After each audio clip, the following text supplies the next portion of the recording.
17 महीने में कोई पेपर लीक हुआ था क्या? और इसी को कहते हैं असल माफिया राज। अद्भुत है भाई, सरकार बदलते ही भाजपा जैसे आ गई सरकार में, एडमिट कार्ड के पीछे आंसर लिखा हुआ है। देश में ऐसा कहीं नहीं हुआ, ये अद्भुत। कुछ लोग माफिया राज खत्म करने की बात करते हैं, लेकिन हकीकत में हो क्या रहा है?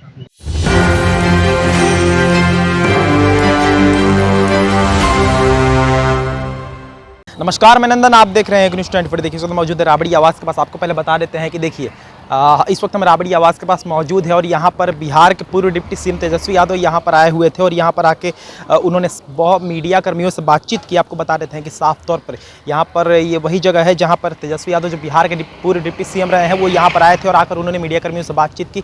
साफ तौर पर उन्होंने बहुत सारी बातें यहाँ पर रखी। जी हाँ, आपको बताते हैं कि लोकसभा चुनाव को लेकर भी उन्होंने कहा और साथ में केंद्र सरकार पर निशाना साधते हुए रोजगार को लेकर भी उन्होंने कहा। उन्होंने साफ तौर पर कहा कि रोजगार की अगर हम बात करें तो जब तक हमारी सरकार थी तब तक, जब तक महागठबंधन की सरकार थी तब तक रोजगार आप देख लीजिए, हमने जितनी नियुक्ति पत्र बांटी उसमें आज तक कभी भी पेपर घोटाले का मामला, पेपर लीक का मामला सामने नहीं आया है। लेकिन अब जब भाजपा की, यानी कि भाजपा की ही सरकार कह सकते हैं, भाजपा की सरकार जब बिहार में एक तरीके से, और उन्होंने साफ तौर पर कहा कि अब जब एनडीए की सरकार है तो पेपर लीक की जो मामला है वो सामने नजर आ रहे हैं। हमारी जब सरकार थी, जब हमने नियुक्ति पत्र बांटा था तब तो ऐसा नहीं था कि एडमिट कार्ड के पीछे उत्तर लिख के जा रहे थे लोग, लेकिन बीपीएससी पेपर लीक का जैसे कि हम समझते हैं कि मामला सामने आया, उसको लेकर साफ तौर पर केंद्र सरकार और साथ में एनडीए पर निशाना साधते हुए तेजस्वी यादव जो बिहार के पूर्व डिप्टी सीएम रहे, उन्होंने निशाना साधते हुए कहा है कि हमारी सरकार थी तब तक तो ऐसा मामला सामने नहीं आया था कि पेपर लीक हुआ। हमने भी नियुक्ति पत्र बांटा, लाखों में हमने नौकरियां भी दी, लेकिन तब तक तो कोई भी पेपर लीक नहीं हुआ। लेकिन अब जब एनडीए की सरकार बिहार को चला रही है तो उस समय आप देखिए पेपर लीक का मामला सामने नजर आ रहा है, वो भी बीपीएससी, जो सबसे बड़ा कह सकते हैं शिक्षा विभाग में से एक आता है, वो बीपीएससी का पेपर लीक हुआ है। तो सबसे पहले आप वीडियो में सुनिए और समझिए कि तेजस्वी यादव जो बिहार के पूर्व डिप्टी सीएम रहे हैं उन्होंने क्या कुछ कहा। लेकिन हम तो भाई जो हकीकत है, जो सच्चाई है, जो जनता की बात है, उसी को हम कहेंगे। तो बिहार जो है, हम लोग पूरी तरीके से कॉन्फिडेंट है। बिहार जो है देश को दशा दिखाया है हमेशा। इस बार भी मुख्यमंत्री जी चले गए हों, लेकिन बिहार की जनता वहीं खड़ी है, भाजपा को सूचना दे दिया जाएगा। मुंबई जा रहे हैं, मुंबई में क्या मुंबई जा रहे हैं?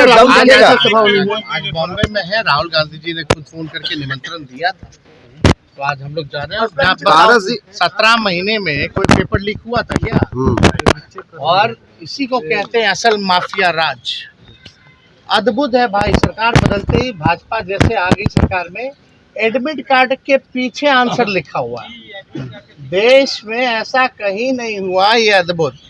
कुछ लोग माफिया राज खत्म करने की बात करते हैं, लेकिन हकीकत में हो क्या रहा है? कौन लोग लगे? बिहार में 70 दिनों के अंदर 2 लाख से ज्यादा लोगों को नियुक्ति पत्र हम लोगों ने बांटा। एक पेपर लीक हुआ तो बता दो, लेकिन इनके राज आते आते फिर से वही पेपर लीक।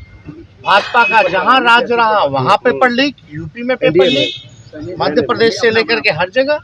अब बिहार में तो गजबे हो गया। एडमिट कार्ड लेके लोग जाते हैं, उसके पीछे ही उत्तर है। तो हम तो चाहेंगे कि इस बात को आप लोग भी समक्ष जो है रखने का काम। सीट बंटवारा कब तक हो जाएगा? तो जैसा कि आपने सुना, आपको बता देते हैं कि इस वक्त हम राबड़ी आवास के पास मौजूद थे और यहाँ पर बिहार के पूर्व डिप्टी सीएम तेजस्वी यादव जी आए थे। उन्होंने बहुत सारी बातें कही, जिस तरीके से हमने आपको बताया कि लोकसभा चुनाव को लेकर भी उन्होंने बात रखी और केंद्र पर निशाना भी साधा, और साथ में उन्होंने जिस तरीके से कल की अगर बात करें तो बीपीएससी पेपर लीक का मामला सामने आया था, उसको लेकर भी उन्होंने कहा कि रोजगार तो एक तो सरकार देती नहीं है, कितनी फैक्ट्रियाँ, कितनी कंपनियाँ उन्होंने बिहार में अब तक बनवा दी। और अगर बात करें दूसरी, तो आपको बता दें पेपर लीक का जो मामला सामने आया था उसको लेकर भी उन्होंने कहा कि जब तक हमने नियुक्ति पत्र बांटने का काम भी हमने किया था तब तो पेपर लीक का मामला सामने नहीं आया था, लेकिन अब जब एनडीए बिहार में सरकार चला रही है उस समय आप देख सकते हैं पेपर लीक का मामला जो सामने आया उसको लेकर भी निशाना साधा है तेजस्वी यादव ने। आपको पहले दिखा रहे थे कि आप विजुअल के माध्यम से देखिए कि राबड़ी आवास के पास इस वक्त मौजूद है और यहाँ पर फिर से आपको बताते चले कि बिहार के पूर्व डिप्टी सीएम तेजस्वी यादव जी यहाँ पर आए थे। उन्होंने मीडिया कर्मियों से बातचीत की, उन्होंने साफ तौर पर कहा, रोजगार को लेकर कहा, उन्होंने केंद्र सरकार को एक और निशाना साधा। उन्होंने कहा था कि अगर आप रोजगार को लेकर इतने सशक्त हैं तब आपने एक भी फैक्ट्री कंपनी क्यों नहीं बनवाई? आपके ही राज आते हैं, यूपी में भी पेपर लीक होता है, आपके ही राज आते हैं, बिहार में भी पेपर लीक हो जाता है। उन्होंने साफ तौर पर पेपर लीक के मामले में क्या कुछ कहा आप सब विजुअल में देख सकते हैं। तो ये थी आज की रिपोर्ट। बाकी इस और तमाम खबरों के लिए आप सब बने रहो और देखते रहें न्यूज़ 24। मैं नंदन अपने सहयोगी प्रिंस के साथ। धन्यवाद।